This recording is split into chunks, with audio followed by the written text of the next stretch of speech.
Siema widzowie, dzisiaj rozpoczynam spod pięknej biało-czarnej lokomotywy. Jestem w mieście Tczew i tu rozpoczynam wycieczkę. Tczew ma silne tradycje kolejowe, jest tutaj dosyć duży węzeł przesiadkowy i ja właśnie w taki sposób się tutaj dostałem dzisiaj pociągiem. Wychodzę z domu, sprawdzam, w którą stronę wieje wiatr. Centralnie z południa na północ, no to patrzę, że fajnie by się jechało z Tczewa do domu. Sprawdziłem bilety, pociąg za 25 minut. Szybka decyzja i jedziemy. Pociąg Regio z Gdańska do Tczewa jedzie tylko pół godziny, także można się bardzo szybko tutaj dostać. Jest szansa, że ktoś zapyta, dlaczego ta lokomotywa jest pomalowana na biało-czarny kolor. Otóż jest pomalowana na taki kolor, gdyż są to barwy zespołu Republika. A zmarły lider tego zespołu, Grzegorz Cichowski, pochodzi właśnie z Tczewa. Mega są tego typu obiekty, wieże ciśnień zabytkowe, różne wieże widokowe. Jeszcze jakaś nie jest w najgorszym stanie. Nie wiem zupełnie, czy ona jest w czyimś posiadaniu, w sensie, czy ktoś się zajmuje tego typu obiektem. Nie będę szpanował, że znam Tczew i opowiadał wam niestworzonych historii, bo tak naprawdę go nie znam. Trochę mam sentymentu do tego miasta. Kiedyś na początku mojej kariery zawodowej pracowałem w pewnej firmie, która miała tutaj swój oddział, sklep i kilka razy w tygodniu przyjeżdżałem tutaj z towarem. Nie miałem czasu pozwiedzać, ale zawsze to była fajna odskocznia, żeby się przejechać do Tczewa.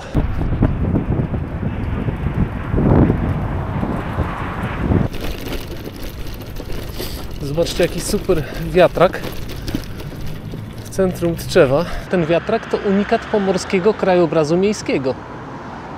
Jest to drewniana konstrukcja holenderska pochodząca z 1890 roku. Został zrekonstruowany w latach powojennych, a jego wyjątkowość wśród wielu innych podobnych polega na rzadko spotykanym układzie pięciorga skrzydeł. No taka ciekawostka z Tczewa.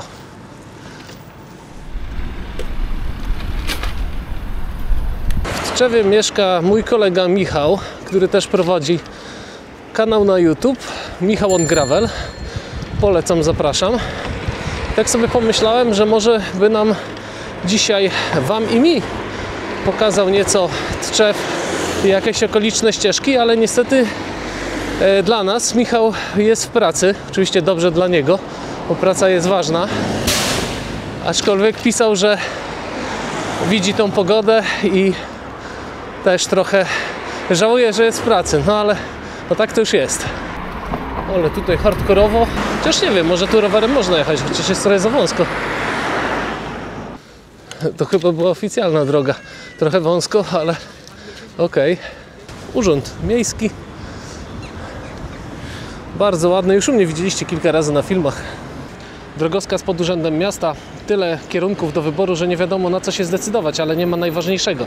Bo zawsze najważniejsze pytanie to, którędy na Berlin.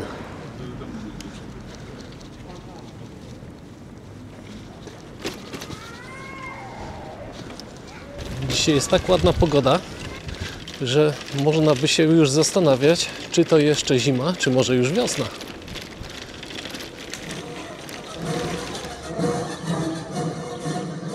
Wątpliwości na temat pogody w Tczewie rozwiane. Stoi na rynku figurka zimy, także jest zima. Dzisiaj w Tczewie duża impreza. Inscenizacja bitwy o Tczew. Tutaj się właśnie zbierają wojska i będą się strzelać. Nie wiem, gdzie ta bitwa się tutaj odbywa. Ta impreza ma być o godzinie 14. Także już raczej mnie tutaj nie będzie. Jak już jestem w Tczewie, no to muszę zajechać na bulwar Wiślany. Tutaj są tablice informujące o znanych ludziach z Tczewa. Można sobie przyjechać, poczytać. Figurka stojąca na rynku oznajmia, jaka jest aktualnie pora roku, a na kamienicy w rogu rynku można zauważyć pozostałe figurki. To są figurki 4 pór roku. Dokładnie nie znam ich historii, no ale są. Taka ciekawostka, jak będziecie na rynku w Tczewie, to się rozglądajcie i ich szukajcie. O zabytkowych mostach tczewskich już mówiłem wiele razy. Nic się nie zmieniło. Nie wiem, czy tu jakieś prace postępują, czy nie. Nie wygląda w każdym razie, jakby się coś miało zmieniać. Jak przystało na tą porę roku i żuławy, to dzisiaj niemiłosiernie wieje. No, mógłbym sobie wrócić do Gdańska WTR-ką, ale by było fajnie.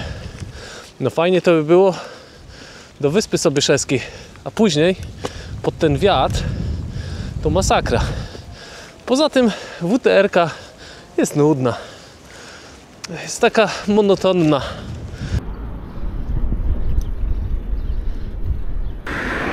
Ale tu mają rozwiązanie. Autobus wjeżdża na drogę dla rowerów, bo tu ma akurat przystanek. No tak. Lepszego pomysłu na to nie było. Co, ja teraz mam poczekać, aż on pojedzie?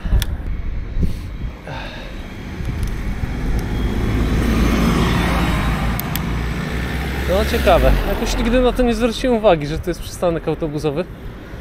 No ale spoczko.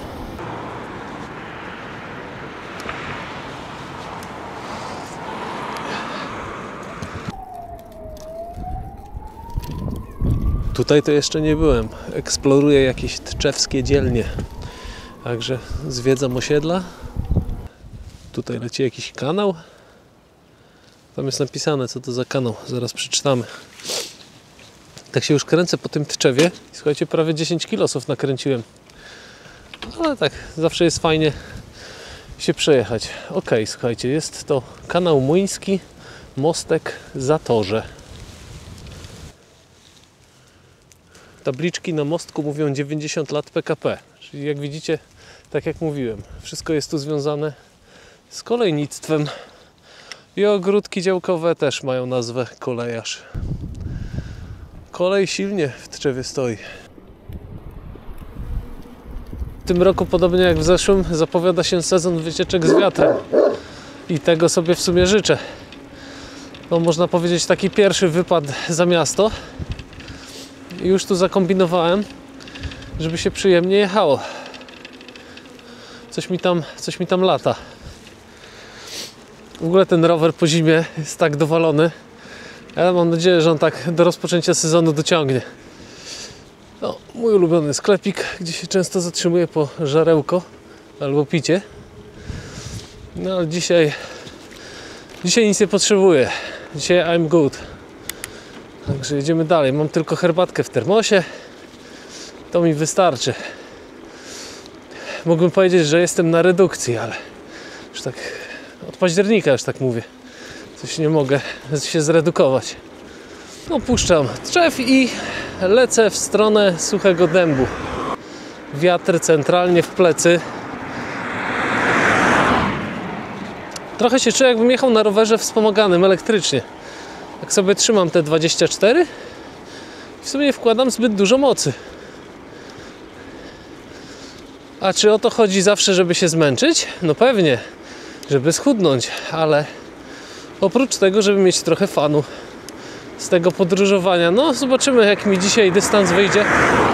Nie będzie jakiś strasznie duży, tak bym obstawiał coś koło 60 km, ale na początek sezonu ok, no. Tu jest ostatnia szansa, żeby uciec na WTR-kę, na wiślaną trasę rowerową. Tamta trasa jest bardziej przyjazna rowerzystom. Jest poprowadzona po wale lub obok wału, w dużej części z fajną nawierzchnią. Jest też odcinek z płytami Jumbo. A ja dzisiaj sobie lecę szlakiem motławskim. Rowerowy szlak motławski, oznaczenie czerwone. I zobaczymy. Jest również z wiatrem. Ten fragment szlaku zdecydowanie nie jest przyjazny rowerzystom. Ogólnie ten szlak motławski jest taki rowerowy, ale mało rowerowy. On tak właśnie prowadzi drogami albo jakimiś badziewnymi odcinkami po kostkowanych, wydzielonych z chodnika drogach rowerowych, gdzie się jedzie przez podjazdy do domów. No, ogólnie słaby jest nawierzchniowo. Dzisiaj taką miałem fanaberię, żeby pojechać tędy.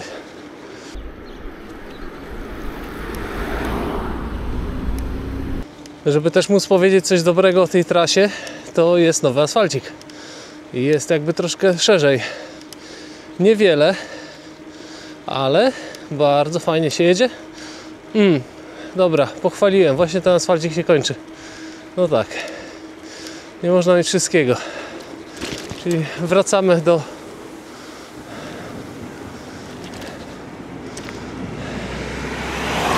Wracamy do standardów szlaku motławskiego. W Krzywym Kole wymieniane są dwie atrakcje, właśnie ten kościół oraz dom podcieniowy. Jak to bywa na Żuławach, kościoły i domy podcieniowe to główne atrakcje. Czyżby to był ten dom? Jakaś elegancka renowacja. Czekamy na efekt końcowy. Przynajmniej raz w roku jadę tą trasą, także jest szansa na zobaczenie efektu końcowego. Ale czy zobaczę go w tym roku? Już raz jechałem, czyli odhaczone.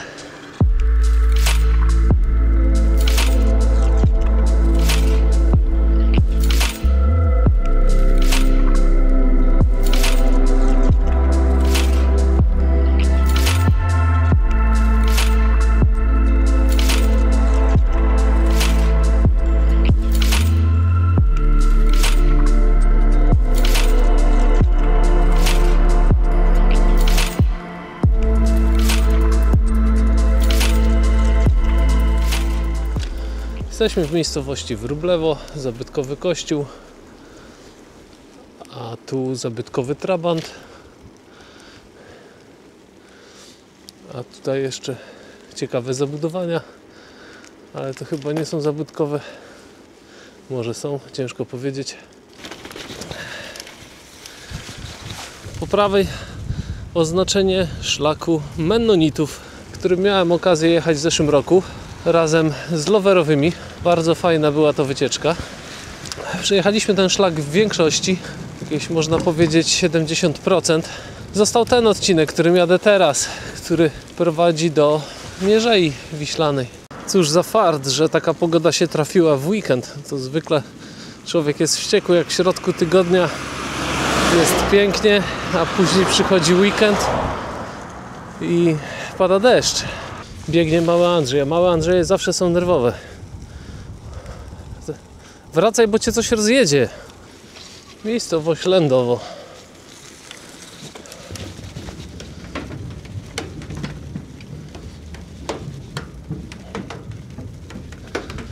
Przymarznięta rzeka to Motława. Ta sama, która przepływa przez Gdańsk. To nawet jakieś spływy kajakowe są. Nigdy nie płynąłem, ale to mogłaby być ciekawa opcja. Pewnie by było parę przeniosek, ale pewnie da się. Tablica już lata świetności ma za sobą. Historyczna nazwa tej wsi to Landau. Jest mega stara. Tutaj krzyżacy byli już w 1393 roku. Wow! A z drugiej strony mostu jest miejscowość Bystra, jeszcze starsza. Wzmianka o Bystrej pochodzi z 1308 roku, zaś w 1310 wieś przechodzi w ręce zakonu krzyżackiego. No, krzyżacy zawsze wszystko zabierali, nie?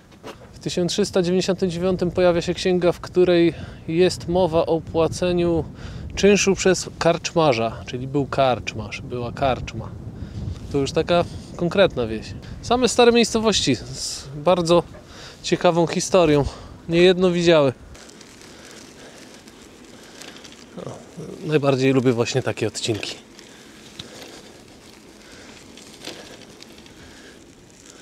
Tu był kiedyś mostek. Taka kładka, która prowadziła wzdłuż ulicy. Można było sobie jechać równolegle do ulicy nad wodą, no ale koszt utrzymania tej kładki pewnie był wysoki. I jak zaczęła się sypać, no to już nie zdecydowano się na jej odbudowę. Zawsze, jak wiadomo, chodzi o hajsy. Bo zbudować za unijne sianko to każdy potrafi. Jeszcze przy okazji pewnie przytulić parę groszy. Ale potem na utrzymanie to już kasy nie ma. I to tak właśnie było ze szlakiem Greenway Naszyjnik Północy, który jest, też zahacza tutaj o Pomorskie. Też był wyznaczony wiele lat temu. On tam prowadził co prawda po drogach wspólnych, jakichś tam drogach gminnych. Tam nie było dedykowanych dróg rowerowych, no ale wiele gmin przytuliło kasę na wybudowanie infrastruktury. Jakichś tam ławeczek, oznaczeń szlaku, tego typu rzeczy. No i pewnie to funkcjonowało kilka lat, ale jak to mówią, zniszczyli, rozkradli. Oznakowania szlaku gdzieniegdzie jeszcze są widoczne. Tam na południu województwa pomorskiego jeździłem, w okolicach gminy Dębrzno. Próbowałem odnaleźć. No to dosyć ciężko. Można by to przejechać, ale zdecydowanie z GPX-em. Dzisiaj to nawet nie było porządnej przerwy na kawkę, tylko cały czas kręcone. A tu raptem 43 kiloski zbliżam się do Gdańska, nogi bolą. Po tej zimie to słabo. Szlaban otwarty, fanfary. To się rzadko zdarza. Ostatnimi dniami wpadło kilka wpłat na kawki, wirtualne kawki. Bardzo dziękuję wszystkim, którzy wpłacili mi kilka złotych. Kasa za kawki nie idzie w komin. W tym sezonie wjechały nowe mikrofony, model DJI Mic Mini, i po 2 tygodniach testów stwierdzam, że ta niby okrojona wersja mikrofonów DJI, ona nie ma zbyt wielu funkcji, jest idealna do nagrywania i eliminuje większość problemów, które miałem z tymi bardziej zaawansowanymi modelami. Ale nie chwalmy ich za bardzo. 2 tygodnie testów to na razie za mało, żeby móc powiedzieć, że są naprawdę dobre. Myślę, że po przejechaniu jednego sezonu będę mógł powiedzieć, czy warto, nie warto. Dopiero testuję. Na dniach na kanale powinien pojawić się film, w którym opowiadam nieco więcej na temat nagrywania dźwięku na rowerze. Dzielę się moimi przemyśleniami i opisuję, jakie mieliśmy doświadczenia i przygody podczas testowania poprzednich wersji mikrofonów DJI, jak również 2 słowa o mikrofonach Komika, które umożliwiają nagrywanie dźwięku z 4 mikrofonów. Także jeśli ktoś jest zainteresowany tematem nagrywania dźwięku, to zapraszam, szukajcie filmu na kanale. Powinien pojawić się dosłownie na dniach. Myślałoby się, że w zimie to się łatwo tędy przejedzie, ale to już widzę, że w każdej porze roku jest wesoło.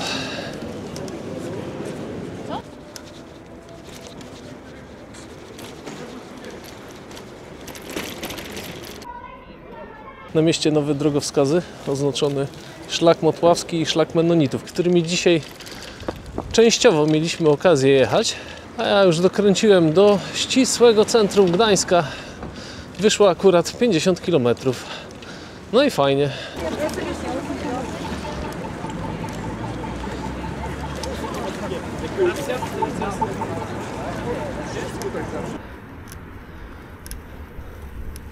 No dobra, moi drodzy, jakoś się wtargałem na tą morenę, ale ja już wiem, że zima była za długa. Powtarzam to co roku, ale no, trzeba mieć kondycję, żeby jeździć. Dzisiaj taki trochę monotonny był ten vlog. 55 km pykło, ale mam nadzieję, że niektórzy dobrze się bawili.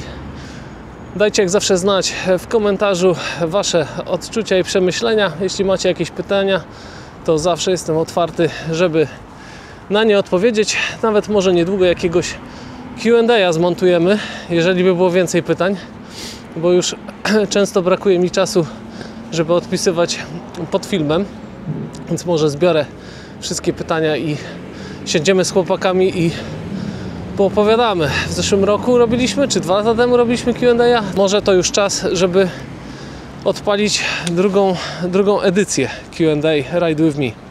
Wielkie dzięki za oglądanie, wspólną jazdę i do zobaczenia na szlaku. Pozdro!